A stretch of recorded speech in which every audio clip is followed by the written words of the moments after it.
நமச்சிவாய வாழ்க. எல்லா உயிர்களும் இன்புற்று வாழ்க. 63 நாயன்மார்களின் வரலாற்றினை சிந்தித்துக் கொண்டிருந்தோம். இடையில் இறையருள் சற்று நழுவியதால் பதிவுகளை பதிவிடாமல் இருக்க வேண்டிய சூழல் ஏற்பட்டது. நாயன்மார்கள் வாழ்க்கை நமக்கு உளவார பணியையும் குங்குளியம் இடுவதையும் கொள்கை மாறாமையும் என்று பலவிதமான சாதாரண வாழ்க்கை நெறியை கடந்த நிலையை போதித்தாலும் நிறைய அடியார்கள் நம்மை போன்ற ஒரு சாதாரணமாக வாழ்க்கையில் வாழ்ந்து எளிய முறையிலே வாழ்ந்து இறைவனை அடைந்தவர்களாக இருக்கிறார்கள். அவ்வழியிலே இன்று நாம் காணப்போவது சிறப்புலி நாயனார் வரலாறு.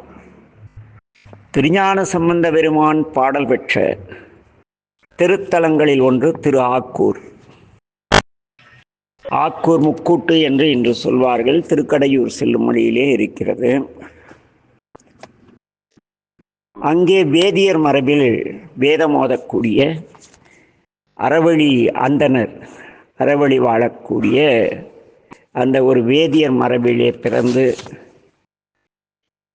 வாழ்ந்து வருபவர் சிறப்புலி. அவர் தன்னிடம் வறுமையால் பொருள் வேண்டி வருபவர்களுக்கு இல்லை என்று கூறாமல் கொடுத்து உதவும் தன்மையுடையவராக வாழ்ந்து வருகிறார்.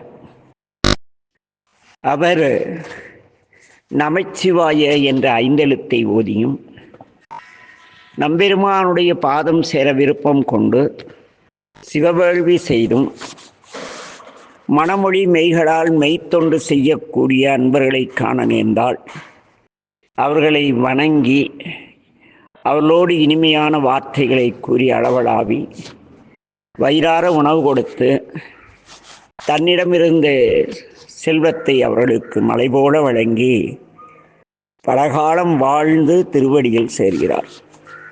சிறப்புலி நாயனார் வரலாறு இங்கே நமக்கு பயிற்றுவிக்கும் ஒரு பெரிய ஞானம் என்னவெனில், நாம் பெரும் செல்வம் பெற்றவராகவும் இறையிடத்து நாட்டம் உள்ளவர்களாக இருந்தாலும் நாம் நம்மிடம் பசியோடு வருகின்ற வறுமையால் வாடி வாழ்க்கையிலே துன்பப்படுகின்ற மெய்த்தொண்டர்களை தேடி அவர்களுக்கு உதவி வாழ வேண்டும் என்ற நீதியை போதிக்கிறது. ஆனால் இன்றைய காலகட்டத்திலே எங்கள் ஊருக்கு அருகிலே சவரியூர் என்று ஒரு ஊர், அங்கே குயவன் குழி என்று ஒரு இடம், அங்கே ஆதிநாகலிங்கேஸ்வர ஆலயம் என்ற ஒரு ஆலயம் இருக்கிறது. சிறு கோயில்தான். அங்கே நால்வர் சிலை வைப்பதற்காக ஒரு அன்னையார், ஒரு பெண் தேங்காய் உரிப்பவர். அவர் தொழில் தேங்காய் மட்டை உரித்தல். ஒரு தேங்காய் மட்டை உரிச்சா 1 ரூபாய் தருவாங்க. அதிலே ஞானசம்பந்த பெருமான் திருமேனி செய்வதற்காக அந்த அம்மையார் ஒரு 7000 ரூபாய் கொடையாக தருகிறார். தன் உழைப்பினால் யாரிடத்தும் போய் பிச்சை எடுக்கவில்லை. நான் சிவாலய திருப்பணி செய்கிறேன், சாமிக்கு சிலை செய்ய வேண்டும் என்று பிச்சை எடுக்கவில்லை. இறைவன் பெயரால் பிச்சை எடுத்தலும் இறை திருமேனி உருவாக்குவதற்கு கண்டவரிடம் காசு கேட்பதும் பிச்சை எடுப்பதற்கு சமம். பிச்சைக்காரனும் அம்மா சாமி என்பான், இவனும் ஐயா சாமி, சாமிக்கு திருப்பணி செய்கிறோம் அப்படி. ஆனால் அந்த அம்மையார் தன் உடல் உழைப்பினால் அப்படியே நானும் ஒரு 10 தேங்காய் உரித்து பார்த்தேன். கை காஞ்சி போயிடுச்சு, அவ்வளோ வலி.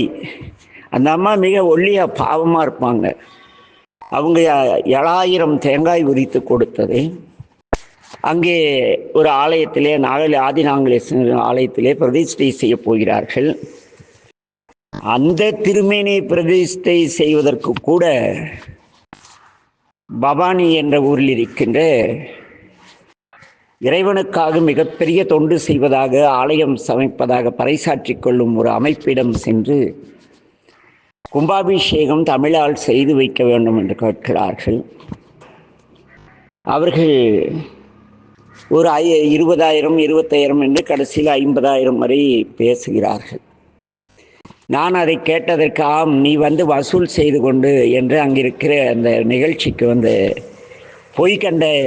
பொய்கண்டான் என்ற பெயருடைய ஒருவர் என்னிடத்தில் ரவுடியை போல பேசுகிறார். அந்த அம்மையார் இவ்வளவு துன்பப்பட்டு செய்தார், இதற்கு கூட பணம் கேட்கிறீர்களா என்று. ஆக நீங்கள் அரண் பணி செய்வதிலே 1000 பேர்கிட்ட பிச்சை எடுத்தாலும் பணத்தை சேர்த்தாலும்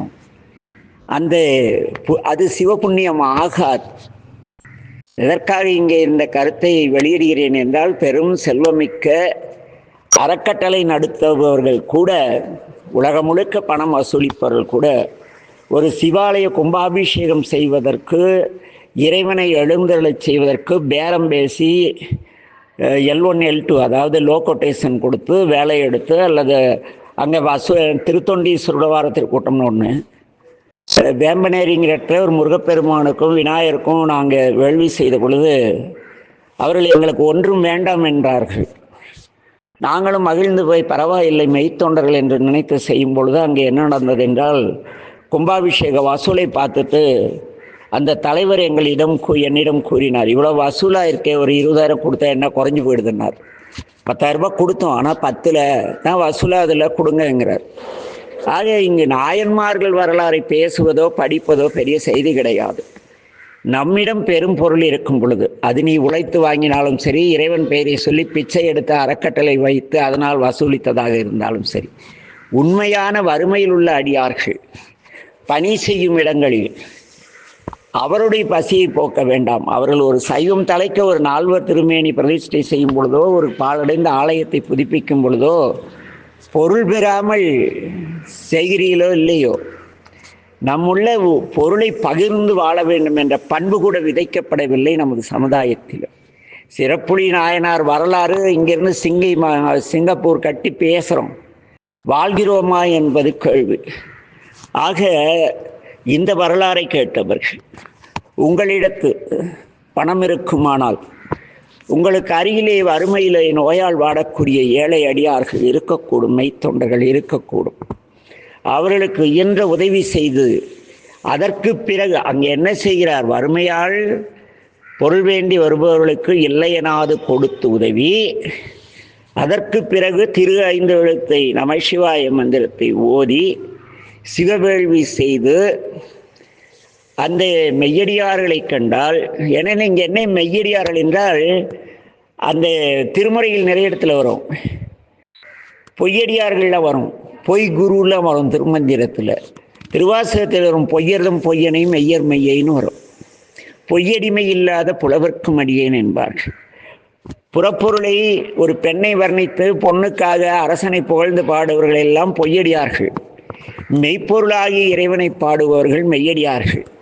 நீங்கள் பொன் பொருளுக்காகவோ புகழுக்காகவோ உங்களை கடவுளாக பலரும் வணங்க வேண்டும் என்பதற்காகவோ திருமுறை படித்தால் நீங்கள் எல்லாம் பொய் அடியாறு, அந்த பொய் அடிமையுள்ள புலவர்கள், பொய்யடிமையில்லாத புலவர் என்று தமிழ் கற்றதனால் புலவராகிறீர்.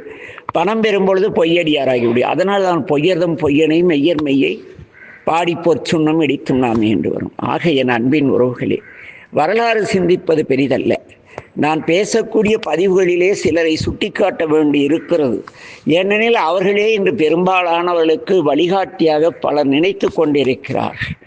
அது அல்ல வழி, இதுவே வழி. நாயனாரை போல நம் கையிலே பணம் இருக்குமானால், வறுமையிலே பொருள் வேண்டி யார் வந்தாலும் சரி, சிவனடியார்கள் என்று பெரிய புராணம் பேசவில்லை, தன்னிடம் வறுமையால் பொருள் வேண்டி வருபவர்களுக்கு இல்லை என்று கூறாது கொடுத்து உதவும் தன்மையுடையவராக சிறப்புலி நாயனார் வாழ்ந்து வந்தார் என்றே பதிவு வருகிறது. அதே சமயத்திலே கொடுத்து உதவியவர் அந்த மனநிலையில் இருந்து கொண்டு இறைவன் எவ்வாறு எல்லா உயிர்களுக்கும் சிவனடியார் அடியார் அல்லாதவன் தீக்காக்காரை அதையும் பார்க்காத பணம் பொருள் எல்லாம் கொடுக்குறாரு. அதுபோல கொடுத்து வாழ்ந்து நீங்கள் சிவாய நம்ம ஏதோ ஒரு 5 எழுத்தை ஓதி இறைவனை அடைய நினைத்தால் அடைய முடியும். இல்லையனால் திருவடி என்பது கற்பனையில் கிடைக்கலாமே தவிர அடுத்த பிறவியில் மீண்டும் முயற்சிக்க வேண்டிய அவலம் ஏற்படும். எனவே என் அன்பின் உறவுகளே, சிறப்புலி நாயனாரைப் போல நாம் வாழ வேண்டும். ஏன் அங்கே வேதியர் மரபு என்பதை சேக்கிழார் சுட்டி காட்டினார் என்றால், அந்தனர் என்பர் அறவோர் என்பது தமிழ் வாக்கு. அறவழி வாழ்பவர்கள், உயர்ந்த குணங்களில் இருப்பவர்கள் அந்தணர்கள் எனப்படுவார்கள். இந்த தீக்காக்காரங்களோ திராவிட முன்னேற்றத்திற்கு கழக மற்ற கட்சிக்காரர்களோ கூறுவது போல வந்தேரிகள் கிடையாது. திருவள்ளுவம் பேசும் அந்தணர் என்பவர் அறவோர். யார் அறவழி வாழ்கிறார்களோ அவர்கள் எல்லாம் அந்தணர்கள். அப்படி உயர்ந்த குணங்களில் ஈந்துவக்கும் இன்பம் பெற்று யார் வாழ்கிறார்களோ அவர்களே இறைவனுடைய திருவடி அடைவார்கள் என்பதை இந்த சிறப்புலி நாயனார் வரலாறு நமக்கு உணர்த்துகிறது. அவ்வழியிலே வாழ்ந்து நாமும் நம்மால் இயன்றதை இல்லாதவருக்கு உதவி இறையருள் பெறுவோம் என்று கூறி பதிவை நிறைவு செய்கிறோம். ஏனெனில் என்னுடைய பதிவு பிறரை தூற்றுவதற்காகவோ பிறரை விமர்சிப்பதற்காகவோ அல்ல. நீங்கள் பெரிய புராணம் படித்தால், பெரிய புராண வழி வாழவில்லை என்றால் அது பெரிய புராணத்திற்கு இழுக்கு. உயர்ந்த திருத்தொண்ட புராணத்திற்கு இழுக்கு தேடும் என்றும் எவன் வாழ்ந்தாலும் அவன் நம் எதிரி.